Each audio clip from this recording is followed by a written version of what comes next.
అందరికీ నమస్కారం అమ్మ. ఈరోజు మనం తెలుసుకుంటున్న అంశం ఏంటంటే 2024-25 విద్యా సంవత్సరానికి సంబంధించి మార్చ్ పబ్లిక్ ఎగ్జామ్కి సంబంధించిన మోడల్ క్వశ్చన్ పేపర్ తెలుగు. దీన్ని తెలుసుకునే ముందు ఇంకా మన ఛానల్ సబ్స్క్రైబ్ చేసుకొని వాళ్ళు ఎవరంటే దయచేసి సబ్స్క్రైబ్ చేసుకొని లైక్ చేసి షేర్ చేసి మీ ఫ్రెండ్స్కు రిలేటివ్స్ అందరికీ సబ్స్క్రైబ్ చేసుకోమని చెప్పండి. నా ఛానల్ని సబ్స్క్రైబ్ చేసుకొని ప్రత్యక్షంగా పరోక్షంగా సపోర్ట్ చేస్తున్న వాళ్ళందరికీ పేరు పేరున ప్రత్యేకమైన హృదయపూర్వక ధన్యవాదాలు. ఇంకా ఆలస్యం చేయకుండా వీడియోలోకి వెళ్ళిపోదాం.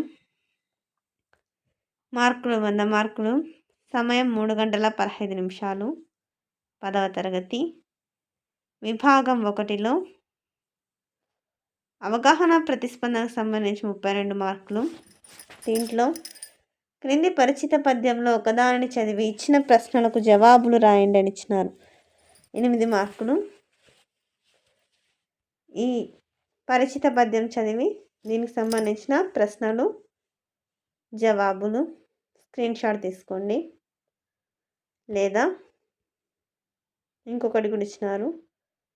పై పద్యం ఆధారంగా ఏదైనా అర్థవంతమైన ప్రశ్నను తయారు చేయండి. ఈ పద్యానికి సంబంధించిన ప్రశ్నలు. తర్వాత ఇక్కడ చూడండి మా క్వశ్చన్ నెంబర్ 2.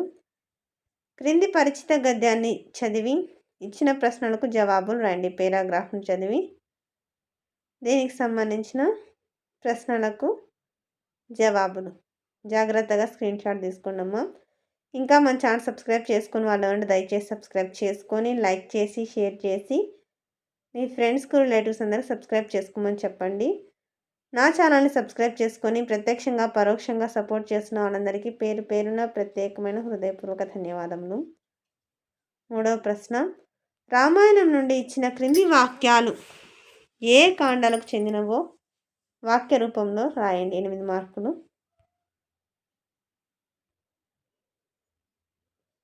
శ్రీరామ పట్టాభిషేకం కోసం అయోధ్య తనను తాను అలంకరించుకుంది. అయోధ్యకాండ.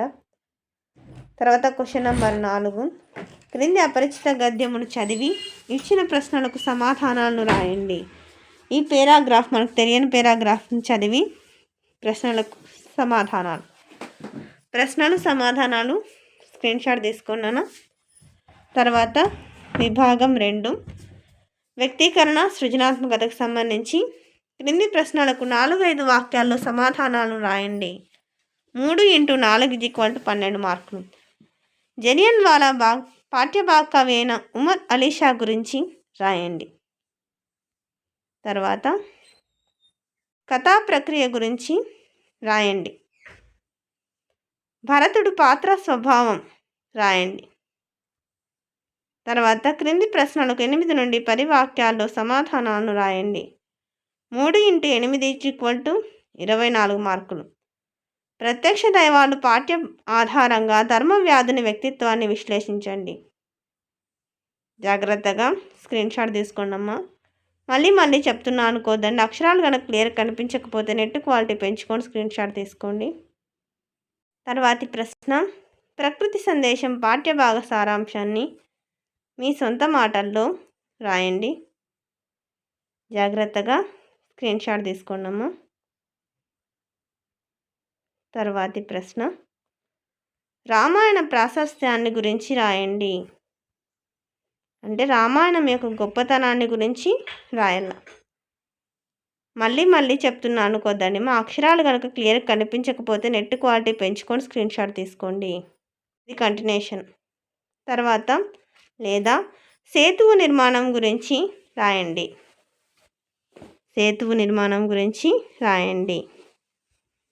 దాదాపుగా దీనిలో నుంచి పబ్లిక్ వచ్చే అవకాశం ఉంటుందమ్మా. బాగా ప్రిపేర్ కండి. 10వ ప్రశ్న. యుద్ధాల వల్ల వచ్చే నష్టాలను శాంతి వలన చేకూరే ప్రయోజనాలను పట్టిక రూపంలో రాయండి. యుద్ధాల వలన నష్టాలు శాంతి ప్రయోజనాలు అంటే ఎప్పుడే కానీ ఇట్లా డిఫరెన్సెస్ ఉన్నప్పుడు ఖచ్చితంగా అంటే మీరు పట్టిక ఏర్పాటు చేసుకొని రాయాలా. ఇట్లుంటే మార్కులు బాగా పడతాయి. మీ పాఠశాల విద్యార్థి వక్తృత్వ పోటీలో జిల్లా స్థాయి బహుమతి వచ్చింది. అతనిని అభినందిస్తూ అభినందన పత్రం రాయండి. ఫస్ట్ హెడ్డింగ్ అభినందన పత్రం అని మధ్యలో రాయాలా, ఇలా అభినందన పత్రం రాయాలా, ఇట్లా అని పెట్టి తరగతి. విభాగం 3లో భాషాంశాలు. భాషాంశాలు 32 మార్కులకు ఉంటాయి. ఇక్కడ చూడండి, క్రింది సూచించిన విధంగా జవాబులు రాయండి. తర్వాత అలంకారం, లఘువు గురువులు అంటే ఘన విభజన చేయడం, తర్వాత అర్థం, తర్వాత గీత గీసిన పదానికి సరైన అర్థం. ఓకేనా. తర్వాత పృష్టం అంటే జ్వరం అని ఆన్సర్. తర్వాత కోరిక అంటే ఆకాంక్ష, ఇచ్ఛ, ఇప్సితం. తర్వాత ఒళ్ళు అంటే పర్యాయ పదం, దేహం, శరీరం. దిటవు అంటే దృఢం, నాట్యం అంటే నట్టువ, వికృతి. అధికారం అంటే నానార్థం, పెత్తనం. కాలం అంటే నానార్థమైంది, సమయం, మరణం. పురోహితుడు అంటే పురము యొక్క హితము కోరేవాడు, ఉత్పత్తార్థం. అమృతం అంటే ఉత్పత్తార్థమైంది, మరణాన్ని పొందింపనిది, కలిగింపనిది, సుధా. తర్వాత కథలంటే పిల్లలు చెవి కోసుకుంటారు. ఈ వాక్యంలో జాతీయాన్ని విడిగా రాయండి. అంటే చెవి కోసుకొనుట అనేది జాతీయం. మనసులో ముళ్ళు, ఈ జాతీయాన్ని ఏ అర్థంలో సందర్భంలో ఉపయోగిస్తారో రాయండి. 2 మార్కులు. ఒకరు ఏదైనా బాధ కలిగించే విషయం చెప్పిన సందర్భంలో ఈ జాతీయాన్ని ఉపయోగిస్తారు కదా. క్రింది ప్రశ్నలకు సూచించిన విధంగా జవాబులు రాయండి. ఇక్కడ విడదీయాల. అత్యంత అంటే అతి ప్లస్ అంత. దోషాలు ప్లస్ ఉన్న సంధి పదాన్ని కలిపి రాయాలి, దోషాలు ఉన్న. మహాత్ముడు సంధి ఏ దానికి చెందిందో రాయాలి, సవర్ణ దీర్ఘ సంధి. లక్షాధికారి విగ్రహవాక్యం, లక్షలకు అధికారి. జ్ఞానదీపం అంటే జ్ఞానం అనేది దీపం, ఏంది నిరూపక సమాసం. వాక్యానికి సరైన ఆధునిక వచనాన్ని గుర్తించండి.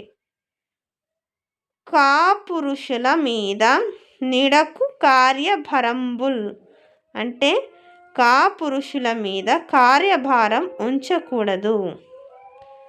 ఎల్లమ్మ మాటలకు బిత్తరపోయాను, వ్యతిరేకార్థం. ఎల్లమ్మ మాటలకు బిత్తరపోలేదు.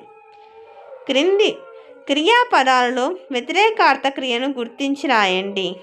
అంటే చదవక, వ్యతిరేకం. జీవని చిత్రాలెన్నో గీసింది, జీవని ప్రథమ బహుమతి పొందింది. జీవని చిత్రాలెన్నో గీసి ప్రథమ బహుమతి పొందింది. వారు పిల్లవాడిని కాపాడారు. కర్మని వాక్యాన్ని గుర్తించండి. వారి చేత పిల్లవాడు కాపాడబడ్డాడు. నిప్పుతో ఆటలు ఆడవద్దు, ఇదేంది సామాన్య వాక్యంగా రాయనంటే నిషేధార్థకం. ఆడద్దు, చేయొద్దు అని మనం ఖండిస్తున్నాం కదా. మీరు పరీక్ష రాయవచ్చు, ఇది అనుమతార్థక వాక్యం, పర్మిషన్ ఇస్తున్నాం. ఇది ప్రశ్నిస్తే వచ్చేది కాదు, ప్రశ్నార్థక వాక్యం. పాపాయి నడవగలదు, సామర్థ్యార్థక వాక్యం. అందరికీ ధన్యవాదాలమ్మా. ఇంకా మన ఛానల్ సబ్స్క్రైబ్ చేసుకుని వాళ్ళంటే దయచేసి సబ్స్క్రైబ్ చేసుకొని లైక్ చేసి షేర్ చేసి మీ ఫ్రెండ్స్కు రిలేటివ్స్ అందరికీ సబ్స్క్రైబ్ చేసుకోమని చెప్పండి. నా ఛానల్ని సబ్స్క్రైబ్ చేసుకొని ప్రత్యక్షంగా పరోక్షంగా సపోర్ట్ చేసిన వాళ్ళందరికీ పేరు పేరున ప్రత్యేకమైన హృదయపూర్వక ధన్యవాదములు. అందరికీ ధన్యవాదాలు. దయచేసి వీడియోని మాత్రం స్కిప్ చేయొద్దు. ధన్యవాదములు.